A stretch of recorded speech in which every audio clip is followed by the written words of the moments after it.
Olá pessoal, tudo bem? Bom, esta semana agora é a nossa semana de revisão para a prova, né? Na outra semana nós vamos fazer a prova, e uma prova que vai ser virtual, depois vocês todos serão orientados como que essa prova vai ser realizada, né? Eu não montei a prova ainda, mas eu estou já em mente o que eu tenho que fazer, nós recebemos um treinamento para fazer a prova, né?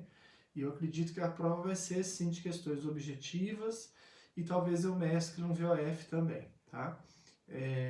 Sobre os temas que nós discutimos em sala. Então, nada muito fora do que está em sala. Então, se você tem caderno, se você anotou, se você pegou os slides, né, imprimiu os slides que eu passei para vocês, a nossa apostila. Então, assim, dá uma revisada, né, na nossa apostila, no nosso material, porque eu vou cobrar bem em cima do que nós comentamos em sala, bem em cima do que a gente discutiu em sala, tá?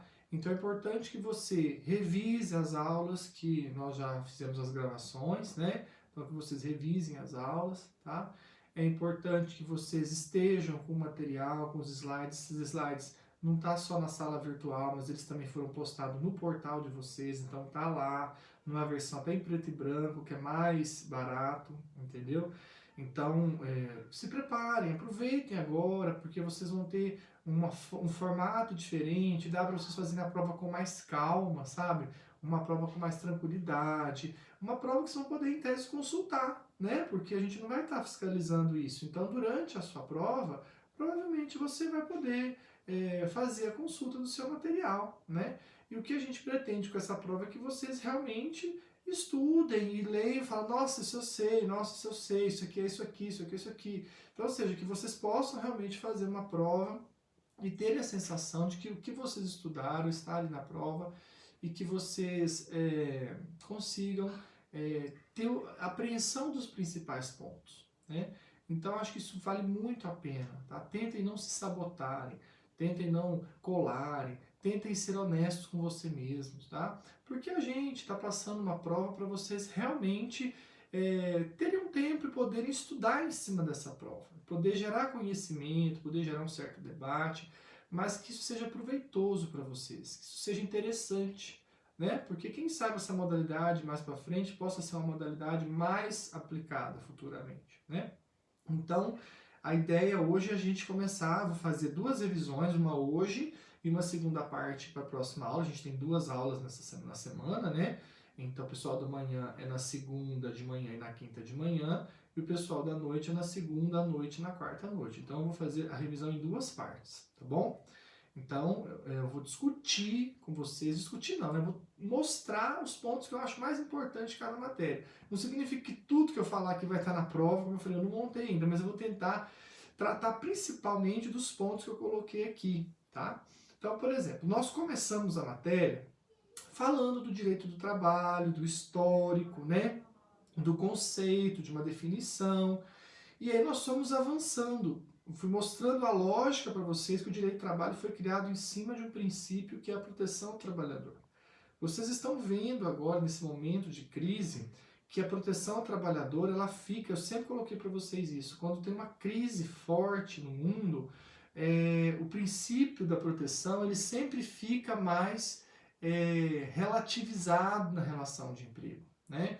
Então agora a gente pode observar o seguinte, hoje eu estou gravando, pode ser que durante a semana isso mude, mas hoje, eu estou gravando hoje na sexta-feira da Paixão, até hoje o que nós temos? Que o Estado brasileiro editou várias medidas provisórias em relação à questão de emprego, proteger o emprego, né? E uma das possibilidades foi reduzir o salário, jornada, né? Suspender o contrato. E o ministro do Supremo, o Lewandowski, o Ricardo Lewandowski, deu uma liminar falando que no caso de redução de salário, teria que ser comunicado ao sindicato, para o sindicato validar isso, porque a Constituição traz no patamar mínimo de direitos que a possibilidade de reduzir acordo, não existe possibilidade de reduzir salário, salvo por meio de acordo ou convenção coletiva. Então ele queria dar um caráter constitucional a isso. Se essa decisão vai prevalecer ou não, nós não sabemos, mas por hora, né, nós estamos vendo que a preocupação do ministro foi de que a redução salarial, a forma como está sendo colocada, ela possa futuramente ser questionada nos tribunais e ser alegada ou declarada inconstitucionalidade. Então a gente tem que perceber o quê? Que o princípio da proteção é sempre um princípio importante no direito do trabalho. O princípio da proteção é um princípio que todo operador do direito, todo aquele que cuida do direito do trabalho tem que olhar com bons olhos, porque ele foi conquistado a duras penas. Então a gente, desde o início eu comecei a colocar para vocês o seguinte, que nós tínhamos uma proteção ao trabalhador muito intensa, muito forte, né? E essa proteção, né, ela foi relativizada um pouco à reforma trabalhista, né? Lembrar que a reforma trabalhista fez com que o negociado prevalecesse sobre o legislado em relação a alguns pontos do direito do trabalho, né?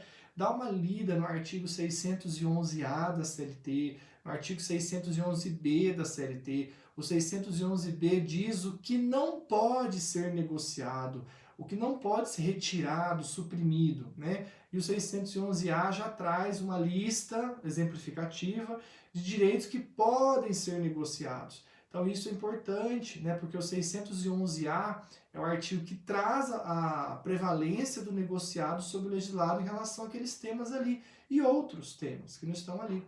Porque o 611-B, lembra que eu comentei com vocês? Ele é um rol taxativo que diz isso aqui não pode ser negociado. Isso aqui não pode ser retirado ou suprimido, só pode ser negociado para melhorar. Então o que está no B, 611-B, só pode ser negociado para melhor. E o que está no A pode ser negociado, inclusive, para pior. Né? No 611-A ele prevê possibilidades ali de negociação, inclusive, para ficar pior em relação ao que está na lei. Né? O acordo, a convenção ficar pior que está na lei. Mas hoje há uma nova afirmativa, né? O negociado prevalece sobre o legislado. Hoje impera essa normativa no Brasil, né? Hoje é essa nova regra. Inclusive no artigo 620 da CLT, diz que o acordo coletivo sempre prevalecerá a convenção coletiva. Para mostrar que a flexibilização relacionada aos direitos trabalhistas foi muito forte com a reforma trabalhista. A gente sabe, vocês têm que ler para a prova, o artigo 7º da Constituição traz o patamar mínimo de direitos. Então, o tempo todo, as medidas provisórias e até mesmo as orientações do Judiciário é no sentido de se respeitar o mínimo do artigo 7º da Constituição, que é o patamar civilizatório mínimo de direitos trabalhistas que nós já comentamos, né? Então, hoje, nesse momento que a gente está vivendo, né, com essa pandemia, existe essa preocupação de todos os operadores do direito de que haja sim uma flexibilização maior na relação de emprego, né, que a proteção seja aí relativizada, já que é uma situação fora do contexto, né, mas que os direitos mínimos do artigo 7º da Constituição sejam respeitados. A Constituição precisa ser respeitada nesse momento, ainda que um momento extraordinário, mas ela precisa ser respeitada, tá? Então nós começamos a falar disso, da nossa flexibilização, desregulamentação, mostramos que o negociado hoje tem prevalecido sobre o legislado quando se trata das hipóteses do 611-A e que o 611-B só se permite uma negociação para melhor, né? Não se permite uma negociação para piorar, tá? Isso é o começo das nossas aulas. Falamos das fontes, né? Eu destaquei com vocês que nós temos fontes do direito do trabalho, as fontes formais e as fontes materiais. As fontes materiais são os fatos sociais, o direito surgindo diretamente dos fatos sociais, a greve, né? E nesse momento nós estamos vivendo um fato social que está gerando direitos, ou não, né? Ou retirando direitos. Então, querendo ou não, essa pandemia está sendo uma forma também de fonte de direito, né? Então, os fatos sociais, exemplo clássico no direito comum, né, numa situação comum, é a greve, tá? Mas hoje nós estamos vendo uma situação social em que ela está realmente gerando regras novas, gerando direitos, né, trabalhistas. Então, os fatos sociais, greve, a própria pandemia, de uma certa forma, são fontes materiais do direito do trabalho. E nós temos as fontes formais. As fontes formais, o nome já fala, formal, existe uma formalidade na criação dessa fonte, no surgimento dessa fonte. A fonte formal, ela pode ser autônoma ou heterônoma. A fonte formal autônoma é o que a gente vai ver bastante agora, que são os acordos e as convenções coletivas. As partes resolverem entre si a solução para o problema. Né? Os sindicatos, junto com as empresas, realizarem um acordo coletivo para a redução redução do salário proporcionalmente à jornada que vai ser reduzida, né? Ou a convenção coletiva, podendo prever essa possibilidade para toda a categoria. Lembra que acordo é entre empresa e sindicato profissional e convenção é entre sindicatos, né?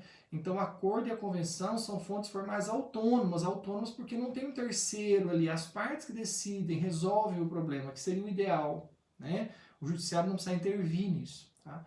E as fontes formais heterônomas, que são ocorre quando um terceiro intervém na relação, quando o Estado cria as regras, por exemplo, o Estado teve que criar algumas medidas provisórias para poder dizer, olha, vai poder fazer isso, né? Para poder regulamentar melhor as coisas. Então o Estado brasileiro, nossa, eu acho que isso aqui atrapalha um pouquinho. O Estado brasileiro, ele tem muitas vezes que fazer essa interferência, né, ou intervir na relação entre as partes, através de leis. Então, quando eu tenho lei, quando eu tenho Constituição, quando eu tenho a CLT, quando eu tenho decretos, né? Quando eu tenho um ato editado pelo poder público, ele é terceiro na relação de empregado e empregador. E nesse caso, as leis, então, na medida provisória, são fontes formais heterônomas. Tá? Então, a gente tem que saber essa diferença, que o direito surge de fatos sociais, sendo fontes materiais, e nós temos também direitos que surgem de forma entre as partes, né, de maneira formal entre as partes, ou de maneira formal quando envolve um terceiro. Então, as leis, o que o Estado edita, são fontes formais heterônomas. O acordo e a convenção coletiva, as fontes formais autônomas. E a greve e a pandemia em si, esses fatos sociais, são fontes materiais. Tá? Então, isso é a essência do tema fontes. E os princípios? Né? Os princípios, nós comentamos que foram 5 princípios que eu passei para vocês, 5 ou 6, se não me engano. O primeiro princípio da proteção, né? Lembra que o princípio ele tem função informativa, integrativa e interpretativa, ou seja, ele informa o legislador para poder, ao criar a lei, o legislador tem informação de qual princípio, qual vai ser o objetivo da lei. Ele integra, então no caso de lacuna, eu posso usar o princípio para poder suprir a lacuna da lei. A lei foi criada, então às vezes tem lacuna, eu uso o princípio. E ele também tem função de interpretar. Se a lei é duvidosa, na hora de interpretar, o intérprete tem que levar em consideração esse princípio, né? Então nós temos 3 funções básicas de um princípio. O princípio é extremamente importante para nós, porque ele tem essas funções de informar o legislador, suprir lacunas, né, anomias, e ele tem a função de interpretar a legislação quando a legislação não está clara, né, não está clara, não está bem elaborada. Então o princípio vai ter essas funções.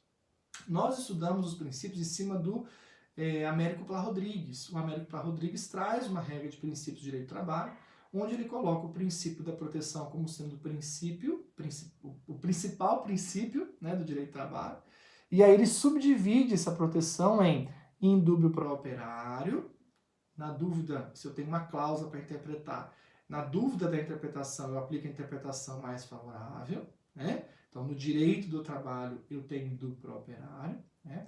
Depois, condição mais benéfica, né? Ou seja, se eu tenho um regulamento de empresa, esse regulamento é alterado, tem que prevalecer o regulamento com a norma mais favorável ao trabalhador, mais benéfica ao trabalhador, né? E nós temos o princípio da norma mais favorável. O princípio da norma mais favorável, eu expliquei para vocês que quando eu tenho um acordo e uma convenção, prevalece o acordo. Se eu tenho a convenção e a lei, prevalece a convenção, pelo 611A, né? Só não vai prevalecer o negociado no caso do 611B, se o negociado for pior que a lei. Aí no 611B eu não posso negociar aqueles direitos previstos lá para piorar, para suprimir, eu só posso negociar para melhorar.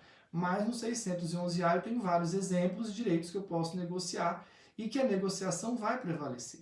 Então, no caso da norma mais favorável, quando envolve a negociação coletiva, ela fica relativizada, porque eu posso sim ter norma coletiva, né, que sobreponha a lei. E aí não vai ser aplicada a norma mais favorável, quando eu tiver a norma coletiva ali comparada com a lei. Se tiver, a lei me autoriza a negociar aquele tema, quer dizer então que a negociação coletiva naquela situação pode ser pior que a lei. Aí esse princípio não vai dar certo, né? Mas onde esse princípio tem que ser analisado? Quando eu tenho mais de uma lei, eu tenho 2 leis tratando do mesmo tema, 2 legislações tratando do mesmo tema. Qual legislação eu vou aplicar? Lembra que o TST aplica a teoria do conglobamento. A teoria do conglobamento, das duas leis você tem que aplicar uma, a que for mais favorável no seu todo. Então, se eu tiver mais de uma lei, né, duas legislações que tratam do mesmo tema, eu tenho que escolher uma delas, a que for mais favorável no todo, e aplicar o caso concreto. Isso é a teoria do conglobamento. Tem uma exceção, que é no caso de lei de transferência para o exterior. A lei de transferência para o exterior permite você aplicar mais de uma legislação para o trabalhador. Então, o cara trabalhou aqui no Brasil, foi transferido para o exterior, voltou. No período que ele ficou trabalhando no exterior, é possível aplicar para ele tanto a lei brasileira quanto a lei lá do país que ele prestou serviço, a lei que for melhor em relação a cada instituto, né? Então, se a hora extra aqui era melhor, aplica daqui, mas se as férias lá era melhor naquele período, aplica de lá. Então, no caso da lei de transferência para o exterior, o que existe é a teoria do conglobamento mitigado, onde eu posso aplicar mais de uma legislação para o mesmo caso. Eu posso pegar o que há de melhor em relação à legislação brasileira e à legislação estrangeira, comparar e aplicar o que for melhor em relação a cada instituto. A gente comentou isso em sala. No Brasil, se o cara trabalhou só no Brasil e tem no Brasil duas leis para tratar do mesmo tema, vai escolher uma lei só, a que for melhor no seu todo, teoria do conglobamento. Se ele trabalha no exterior, se ele trabalhou no Brasil e prestou serviço no exterior, aí quando ele volta, esse período que ele prestou serviço no exterior, ele pode aplicar tanto a lei brasileira quanto a lei do exterior, para mostrar para o juiz onde era melhor para ele. Hora extra é melhor aonde? Lá, então pega a lei do exterior. Férias é melhor aonde? No Brasil, pega a lei do Brasil. FGTS do Brasil, então ele vai poder usar duas legislações aí em relação a cada instituto que ele trouxer, tá? Então isso é o princípio da norma mais favorável. E nós falamos de outros princípios. Nós falamos do princípio da continuidade de relação de emprego, onde eu mostrei para vocês a súmula 212 do TST, que o que se presume é que o contrato de trabalho seja feito por prazo indeterminado, né? O prazo determinado não é regra, é exceção. Então, na continuidade da relação de emprego, presume-se que o contrato foi feito por prazo indeterminado, né? Nós tivemos o princípio da inalterabilidade contratual, que é muito parecido com a condição mais benéfica, ou seja, só pode alterar o contrato se for para beneficiar o trabalhador, né? Lembra que a CLT traz no artigo 468 que a alteração do contrato é lista quando?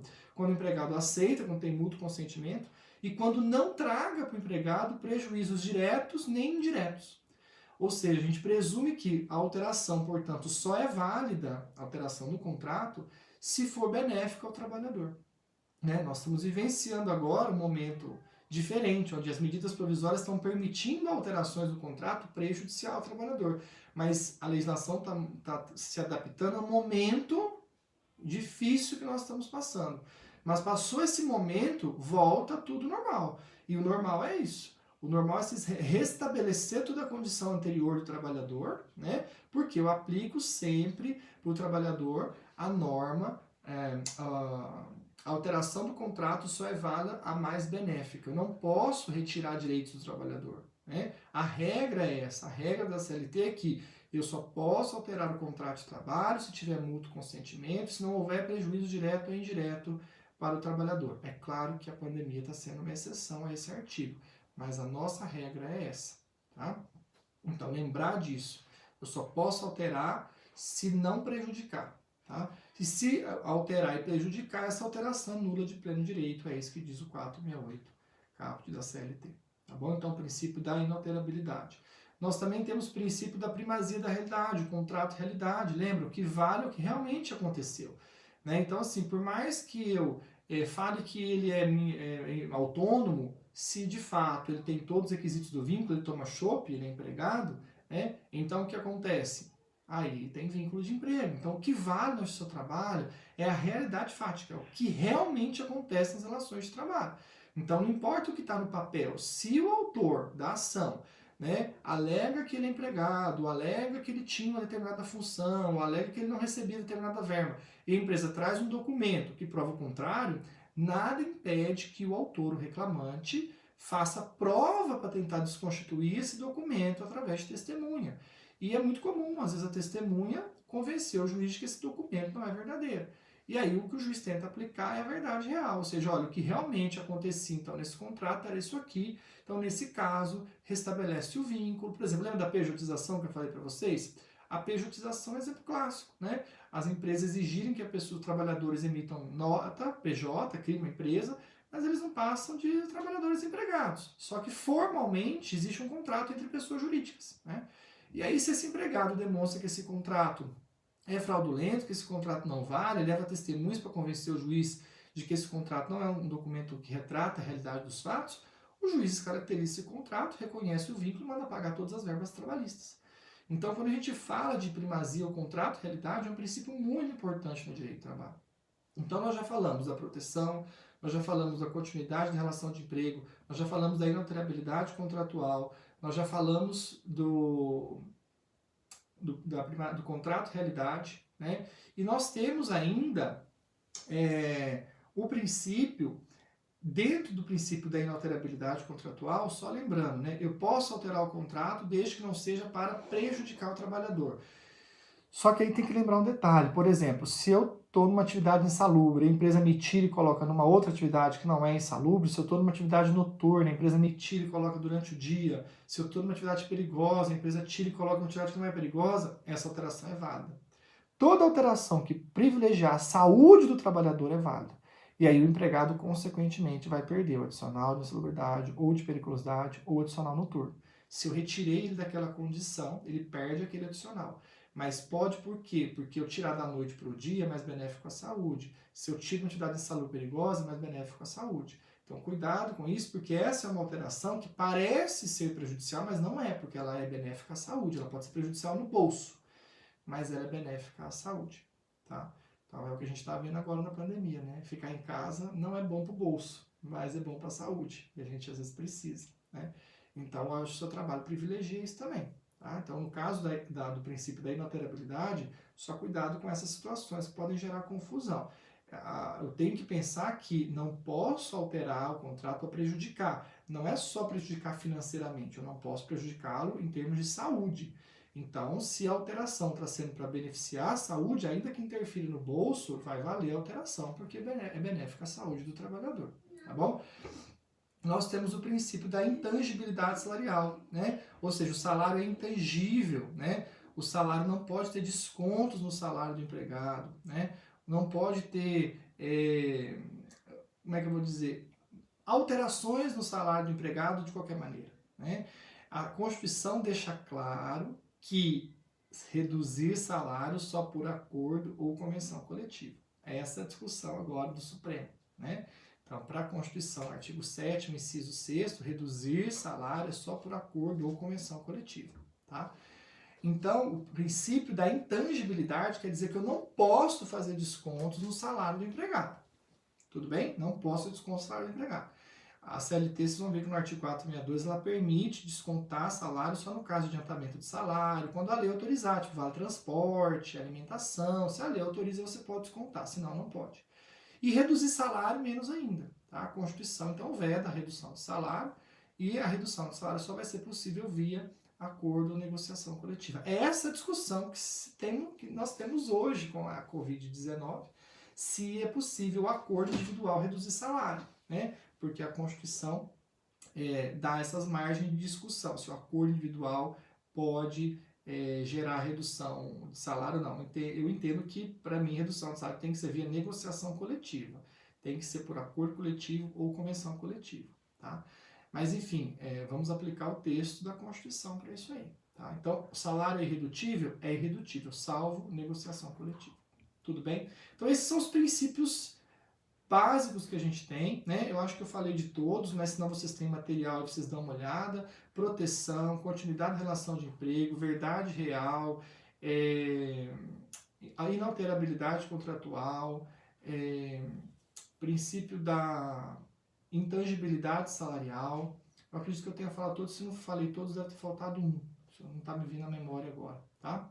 Mas prestem atenção nesses que eu destaquei, tá bom? Prestem atenção nesses que eu destaquei. Depois nós temos os requisitos de relação de emprego. Os requisitos, o SHOP, subordinação, habitualidade, onerosidade, pessoa física, pessoalidade, né? Alteridade. Então lembrar disso, que empregado tem que ser subordinado juridicamente. ler o artigo 3º da CLT, o conceito de empregado, complementado pelo artigo 2º da CLT, que é o conceito de empregador. Então, os requisitos do vínculo, o empregado tem que ser subordinado juridicamente, tem que ser o habitual serviço dele. Lembra que a diferença do doméstico? O doméstico exige continuidade, mais de 2 vezes por semana, 3 vezes em diante para dar vínculo. Até 2 vezes por semana o doméstico não dá vínculo. O rural e urbano dá, porque o rural e urbano exige habitualidade. Então, cuidado, subordinação jurídica, habitualidade, onerosidade. Lembra, o trabalhador voluntário não é empregado, por quê? Porque não tem onerosidade. O voluntário, no máximo, que vai ter um ressarcimento de despesas, ele não tem onerosidade, né? Pessoa física, todo trabalhador tem que ser pessoa física, por isso que a pejotização, ela tenta burlar, né? Pejotizar é você fazer o empregado abrir uma PJ e prestar serviço como PJ, mas os demais requisitos vão estar presentes. Então, veja, quando eu tenho uma pejotização, o empregado vai ter que provar na justiça que aquele documento é fraude. Porque, na verdade, ele vai falar, eu não sou PJ de fato. A realidade dos fatos é que eu presto serviço como pessoa física. Eu só abri uma PJ para emitir a nota, porque a empresa me obrigou, né? Então, a pejotização, ela tenta furar essa regra, porque, lembra, os requisitos são cumulativos. O empregado precisa deixar claro, ou melhor, a empresa, se ela alegar que o contrato não é de emprego, ela precisa provar a ausência de um dos requisitos. Faltou um requisito, não tem vínculo empregatício. Então, para ter vínculo empregatício, eu preciso ter subordinação jurídica, habitualidade, onerosidade, o trabalhador tem que ser pessoa física, tem que ter pessoalidade, ou seja, ele não pode se fazer substituir, né? E a alteridade, quem corre o risco do negócio é o empregador, não é o empregado, né? Então, a gente tem que tomar cuidado com esses requisitos, que são requisitos importantes na relação de emprego. Faltou um deles, eu não tenho uma relação empregatícia. Então, a empresa sempre vai tentar demonstrar que ele era autônomo, lembra? Porque qual que é a diferença? Eu lembro até falei para vocês, o conceito de autônomo na CLT, está lá no 442B de bola, tá bem ruim. Falei que nem vou cobrar esse conceito, tá bem ruim. Mas o conceito de autônomo, a ideia de autônomo é o quê? O autônomo é um trabalhador que não tem subordinação jurídica, né? O autônomo, ele corre risco do negócio, ele tem os seus equipamentos, ele vai fazer o serviço para você. É um trabalhador que tem uma profissão que ele é especializado em alguma coisa, mas não é uma profissão regulamentada em lei. Né? Um eletricista, um encanador, né? Um pedreiro, essas pessoas só podem ser profissionais autônomos, né? E eles prestam serviço para a gente de forma que não é subordinada. Eles definem o horário de trabalho, eles colocam o preço deles, né? Então o autônomo não tem um vínculo de emprego. Por quê? Porque ele não tem subordinação, ele não tem a alteridade, porque o risco do negócio quem corre é ele, tá? O trabalhador eventual não é empregado por quê? Porque o eventual, ele não tem habitualidade. Para ser empregado tem que haver habitualidade. Então não existe habitualidade o cara que vai lá, marido de aluguel, que vai lá consertar a tua pia e vai embora, que vai lá arrumar a tua geladeira e vai embora, que vai lá trocar a lâmpada e vai embora. Esse é um trabalho eventual, né? O cara que faz tudo. Então esse não tem uma especialidade, esse pode fazer, ele faz de tudo. Então no caso do trabalhador eventual, ele não tem uma habitualidade, tá? E aí, obviamente, não tem o vínculo de emprego, porque faltou um requisito, não existe relação empregatícia, tá bom? E nós temos também, coloquei para vocês, o avulso. O avulso, em que pese ele ter todos os requisitos, né, ele não é empregado de ninguém. Mas o avulso, lembra que a relação do avulso o avulso é contratado pelo órgão gestor de mão de obra, ou se for, no caso de movimentadores de mercadoria, pelo sindicato, né? Então ele se associa, se cadastra lá no sindicato, ou no órgão gestor de mão de obra, no caso do porto, né? E as empresas que precisam desse serviço vão contratar, no caso do porto, com o órgão gestor de mão de obra, no caso das cidades, com sindicatos de movimentação de mercadoria. E esse avulso, então, vai trabalhar para essas empresas através ou do sindicato ou do órgão gestor, né? Ele não é empregado de ninguém, mas a Constituição, no artigo 7º, inciso 34, equiparou o avulso em todos os direitos trabalhistas com os urbanos e os rurais. Então é importante saber que o avulso, apesar de ser 2 tipos de trabalhadores básicos, os que trabalham com sindicatos de movimentação de mercadoria e os que trabalham nos portos através do órgão gestor de mão de obra, esses trabalhadores, em que pese não existir todos os requisitos do vínculo presentes, né, eles possuem os mesmos direitos trabalhistas que o urbano e que o rural, porque a Constituição equipara eles ao urbano e ao rural em direitos. A Constituição Federal dá isso a eles. Então é importante saber que o avulso tem os mesmos direitos que os trabalhadores urbanos e rurais. Tá? O que mais? O estagiário. Lembrar que o estagiário tem lei específica, o estagiário não é empregado. Ele não é empregado desde que ele preencha 3 requisitos cumulativos. O estagiário não obrigatório, tá? Então, existe o estágio obrigatório, que a gente nem discute, porque o MEC exige a grade curricular, a gente nem discute esse, mas existe o estágio não obrigatório. O estágio não obrigatório pode ser prestado por trabalhadores, por estudantes de ensino médio, ensino fundamental, escolas especiais, de ensino superior, né? O artigo 1º da lei de estágio é bom dar uma lida nele, tá? E aí eu tendo o estágio não obrigatório, eu começo a ter algumas regras. Primeiro, o estagiário, aquele que vai fazer o estágio, que não é obrigatório, tem que haver o termo de compromisso entre a instituição de ensino, o estagiário e a parte concedente, tem que haver um termo entre os 3, né? Tem que haver comprovação de matrícula e frequência do estagiário, né?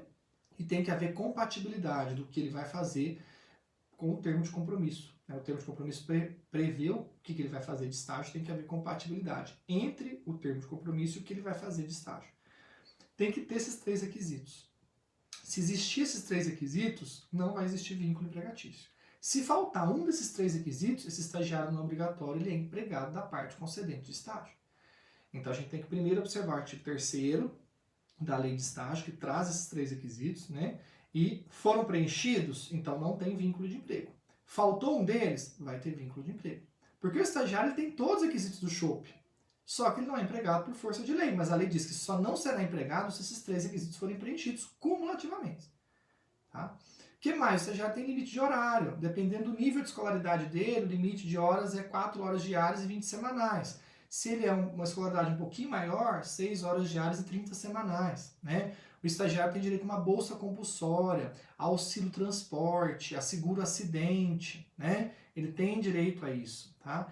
Ele não tem 13º, não tem férias, não tem FGTS, porque não é empregado. Ele não tem estabilidade, porque não tem vínculo empregatício, né? Diferente do aprendiz, tá? Então, o estagiário ele tem recesso, ou seja, o contrato de estágio é no máximo 2 anos, só pode ser ultrapassado por mais de 2 anos no caso de portador de deficiência, tá? Mas o contrato de estágio é feito por 2 anos, salvo no caso de portador de deficiência. Durante esses 2 anos ele tem direito a um recesso, não é férias, é um recesso. Ele vai a cada 12 meses poder descansar 30 dias, esses 30 dias ele vai receber a bolsa compulsória e tem que ser preferencialmente junto com as férias, tá? Preferencialmente junto com as férias escolares, mas não precisa ser nas férias escolares. A lei só fala que a cada 12 meses o estagiário teria direito a um recesso de 30 dias que deve ser usufruído preferencialmente com as férias escolares. Então o estagiário não tem férias, ele tem recesso. Por quê? Porque ele não tem 1/3, ele não ganha 1/3 a mais nas férias, né? Então ele tem recesso, ele tem auxílio transporte, ele tem a seguro acidente, ele tem a bolsa compulsória. A bolsa compulsória fica a definir, né? Pode ser dinheiro, pode ser em alimentos, pode ser, enfim, tem que ficar definido um termo de compromisso essa bolsa compulsória, tá? Então tem que tomar cuidado com essa lei de estágio, uma lei curtinha, ficar atento com ela, com esses principais direitos, com o limite de horário, né? E saber que o estagiário cumprido o que está na lei, ele não é empregado, não tem vínculo empregatício. Tudo bem?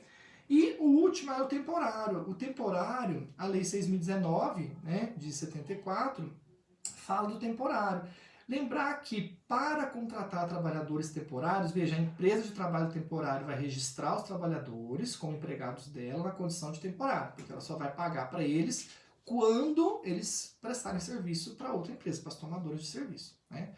Quando que pode acontecer? Quando uma empresa pode contratar com a empresa de trabalho temporário? Quando uma empresa pode pedir a prestação de serviço de trabalhadores temporários? Quando essa prestação de serviço for por um dos 2 motivos aqui. Eu, tomador de serviço, só posso ir atrás de uma empresa de trabalho temporário quando eu demonstrar, eu tenho que fazer um contrato escrito com ela, tá? Quando eu demonstrar que há uma demanda extraordinária de serviço na minha empresa ou que eu quero substituir alguém da minha empresa que é meu empregado permanente. Se eu vou fazer substituição de pessoal permanente ou se eu tive uma demanda extraordinária de serviço, aí a lei me permite buscar a empresa de trabalho temporário e contratar trabalhadores temporários através dela. O máximo que vai ser tempo, trabalho temporário é um prazo determinado, que é de 180 dias, no máximo 180 dias, podendo ser prorrogado por mais 90. Então, com a prorrogação, essa prorrogação vai depender das duas empresas negociarem, com a prorrogação, o prazo máximo de contrato entre a empresa e o trabalhador temporário não pode ser mais de 270 dias. O prazo máximo é 270 dias. Então, se eu vou contratar trabalhador temporário, tem que fazer um contrato escrito com a empresa de trabalho temporário, tem que justificar nesse contrato que está sendo ou por demanda extraordinária de serviço ou por substituição de pessoal permanente. Ela vai me mandar o trabalhador, eu vou poder ficar com esse trabalhador por 180 dias, prorrogar por mais 90, dando um total de até 270 dias. Todos os direitos que eu tenho, que eu pago para os meus empregados naquela função, eu tenho que pagar para esse trabalhador temporário. Ele tem direito a receber todas as verbas trabalhistas, exatamente as mesmas para os que eu pago os meus trabalhadores. Então, se eu pago para o meu trabalhador um piso de R$ 1.500, se eu pago para o meu trabalhador mais uma comissão, se eu dou cesta básica, tudo que eu dou para um trabalhador normal, para aquela função, esse trabalhador temporário que vai assumir essa função temporariamente, ele vai ter direito a receber os mesmos direitos, o mesmo piso, os mesmos benefícios, sem nenhuma distinção. Se ele fizer hora extra, o adicional de 50%, tá? Então, o trabalhador temporário, quando vem trabalhar para mim, na minha empresa tomadora de serviço, eu vou pagar para a empresa de trabalho temporário, ela vai repassar para ele, mas eu tenho que assegurar de que ele vai ter todos os direitos trabalhistas, né, naquele período que os meus empregados naquela função têm, tá bom? Então, o importante saber é que eu, tomador, tenho responsabilidade subsidiária. Se a empresa de trabalho temporário não repassar, não pagar, eu sou responsável subsidiário. Se ela falir, eu sou responsável solidário. Então, a tomadora de serviço tem que contratar com uma empresa de trabalho temporário responsável. Porque se a empresa de trabalho temporário for irresponsável, eu posso ser responsabilizado de forma subsidiária, eu, tomador de serviço. Agora, se ela falir, a minha responsabilidade é solidária, aí lascou, né? Então, tomar cuidado com isso. Trabalhadores estrangeiros com visto provisório no Brasil não podem ser trabalhadores temporários no Brasil, tá? Então, ficar atento com essas regrinhas que eu já passei para vocês. Quais são as hipóteses do trabalho temporário? Essas duas que eu passei no começo. Só pode contratar se a empresa tomadora provar que está tendo uma demanda extraordinária de serviço ou que está tendo que substituir pessoal permanente, né? O prazo, 180 dias, prorrogar por mais 90, então pode chegar ao máximo de 270 dias, tá? Quais são os direitos? Lá no artigo 10, 12 da lei, mas são basicamente os mesmos direitos que o trabalhador da empresa tomadora tem. Ela tem que pagar para aquele temporário que está naquela função ali específica que ela pediu, tá?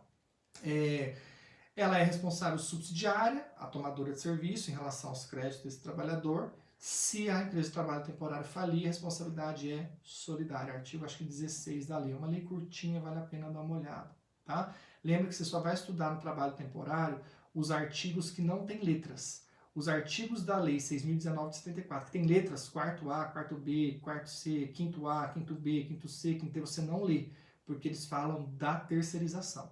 Então, quando você for ler a lei de trabalho temporário, você estuda só os artigos, são 20 artigos, eu acho, mas todos os artigos que não têm letras.